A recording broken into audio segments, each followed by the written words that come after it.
All right, a new year means new reviews. Time to talk about Little Women. But before I do so, anything you ladies would like to mention before I carry on with the review?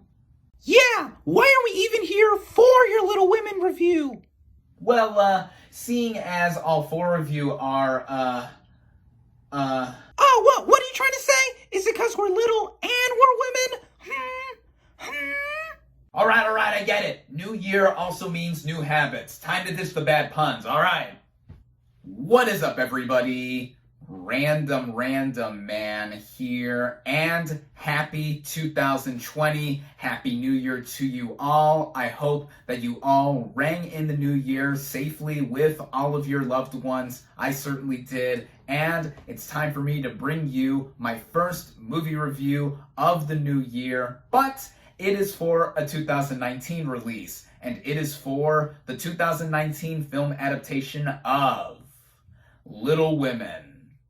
Serving as the seventh film adaptation of the 1868 novel of the same name, written by Louise May Alcott, the plot of this coming-of-age drama follows Jo March, played by Saoirse Ronan, who reflects back and forth on her life by telling the beloved story of her and her sisters, played by Emma Watson, Florence Pugh, and Eliza Scanlon, who are each determined to live life on their own terms.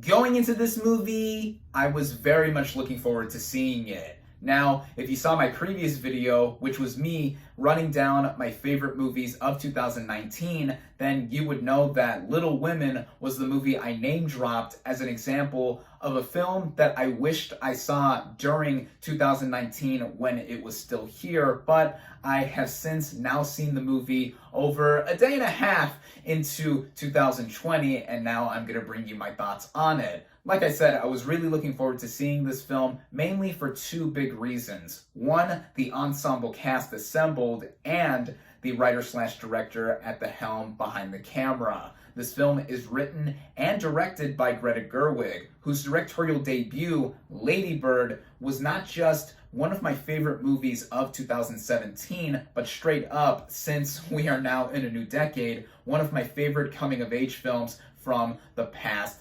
decade. And seeing that her follow-up to that film was going to be a film adaptation of Little Women had me hooked, even though I've never actually read the book that this movie is based on. I know it's a classic of American literature, but I've never read that book. I was never forced to in school or ever read it in my free time, nor have I seen one of the 6 previous film adaptations that told the same story, and there's also countless other adaptations in other mediums as well. So this was literally my first exposure/viewing of this story being told in any form.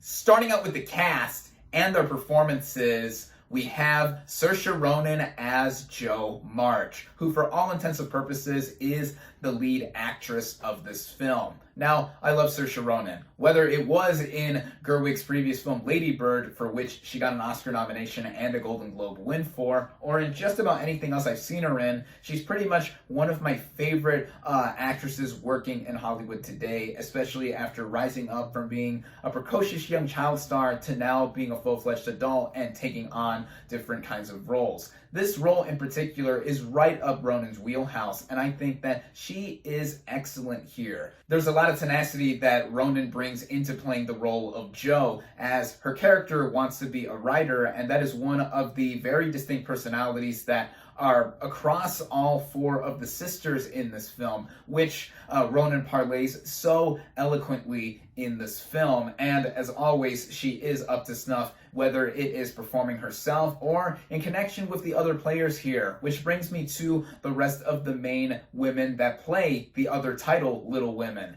Emma Watson plays Jo's older sister Meg, and this is honestly probably the best I've ever seen Emma Watson in any movie. I say this because this is probably the most mature role I've ever seen Watson take on. She is the oldest sister, as I said, and she has a very second mother kind of instinct, and personality-wise, she wanted to become an actress before eventually settling down and getting married. But with that, as I said, Watson really does command the screen in the time that she does get. Of course, we all loved her as Hermione in the Harry Potter films. She's not just grown as an actress, but also as a beautiful woman, I might add. She is my first ever celeb crush, so I do have a soft spot for her. There's also Florence Pugh as the youngest March sister, Amy, and I think she is one of the standouts of the ensemble. She had quite a year in 2019 with Fighting With My Family, which I haven't seen, but I heard good things about, specifically with her performance, and Midsummer, which I did see, and she gave quite a phenomenal performance in that film.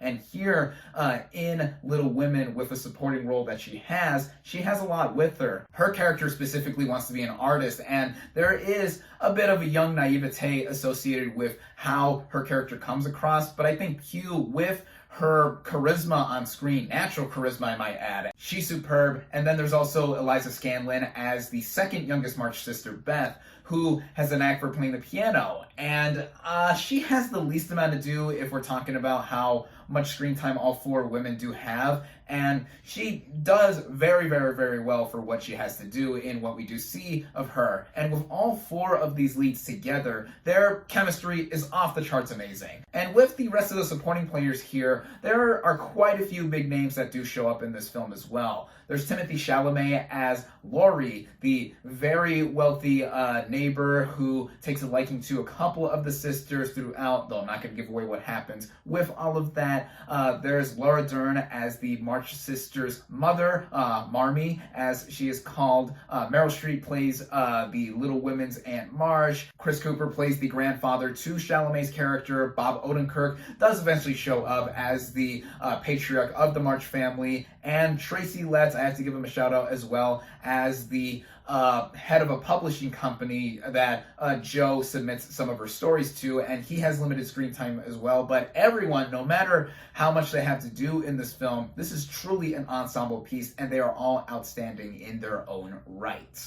The writing of this film, and by extension the directing by Greta Gerwig, sets up this tale to be very much looking and feeling like a story that is out of the era that this movie takes place in, and from which the source material was also written in as well. This film takes place just after the Civil War has ended in the United States, and we see the ever-changing landscape of the country at the time through this family who have quite a bit between each of the main sisters. Now, as I mentioned earlier in the review, I have never read the book that this film is based on, nor have I seen any of the numerous film adaptations or even any other kind of adaptation that has been done for this book. So I just mainly watched this film as any other movie, firstly and foremostly. And from how it sucked me in from the get-go as it began, I was almost instantly into what was going on. Just from the world building and how the performances were instantaneously getting across the kind of vibe and feel that the movie was creating. One thing that's also interesting to note with this movie and how it is initially set up is that it is told in a non-linear fashion, jumping back and forth in between different parts of time. And I have to say that in how this is done in the context of this movie on its own, it was done in a very intriguing kind of manner to where it is reflective of how this movie is emotionally moving. Stylistically, it's also a very inspired choice to do because it's very distinct when we do see different parts of the movie take place. Parts of the past are indicated by a lot of warmer colors and hues, with the color palette mainly looking like it's something out of fall or just something out of a very brighter place. And in the present or current timeline, it is more represented by darker, colder, more blue kind of hues. Only in some instances did I feel somewhat confused by when the movie was taking place at a given moment, and I also tried deciphering it by looking at the different characters' hairstyles and also just when certain characters were in and out of certain sequences. So that was only a minor quibble in my recollection of the film, really, as mostly the film does a pretty clean job in balancing between the different eras of time. And this also goes without saying in how the movie moves throughout with its pacing. It running at about 2 hours and 15 minutes, it is on the lengthier side, but I was never bored in the slightest. It is a tale of togetherness, of family, family and the relationship between all of these characters with each other on their own and in this specific era of time. And speaking of that, that goes into the technical merits of this film, and just about everything visually and aesthetically is on point. From the costuming, the production design, the way this movie is shot, it is beautifully done with its camera work throughout. And the music, the score by Alexandre Desplat is one of the standout scores from 2019. It notably came into play in one sequence of the film that took place on Christmas. This is easily my favorite moment of the movie, as it has to do with what the March Sisters do, how it is combined with the visuals and the music swelling in that moment. I not only got chills, but I found myself getting a little bit choked up, actually. I was this close to tears, on the verge of bawling, because I just thought it was so gorgeously put together.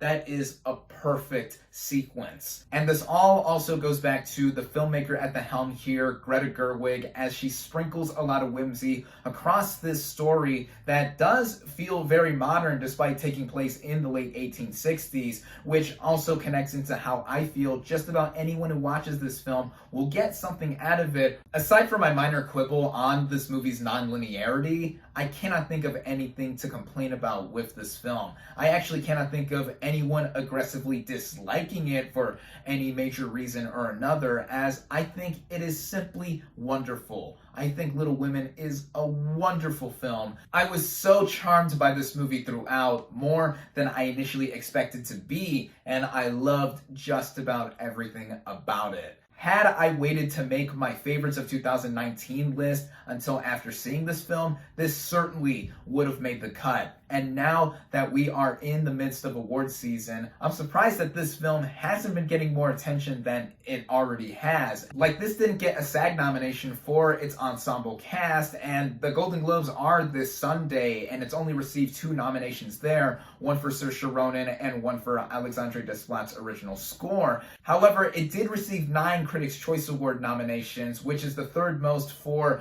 this year in terms of movies, behind The Irishman and Once Upon a Time in Hollywood, which got 14 and 12 noms each, respectively. I hope more love does come to it when the Oscar nominations are announced later on in the month, but until then, again, I loved Little Women. I highly recommend it. My final verdict for Little Women is 4.5 out of 5 stars.